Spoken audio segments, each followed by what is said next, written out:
Buat apa saya nak jealous? Ayah saya tu ada tahun lepas tu, ayah saya ada sepanjang saya journey kat Top Manager. So saya tak ada masa nak jealous lah. Saya rasa bangga dengan kakak saya, ada terharu, ada semalam tu nangis kebahagiaan. Bukan nangis apa, dia nangis kebahagiaan. Saya terharu tengok kakak saya macam tu.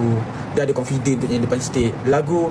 Tapi lagu Sejiwa tu memang menghantui keluarga kita orang lah. Memang kita orang tahu sebenarnya apa maksud lagu Sejiwa tu, apa semua. Lagu Sejiwa tu agak berat untuk family saya. Sebab tu saya pun tahun lepas bawa lagu Sejiwa tu. Sebab lagu Sejiwa tu bagi saya, banyak-banyak lagu ayah saya, lagu Sejiwa tu lah lagu yang paling dekat dengan saya.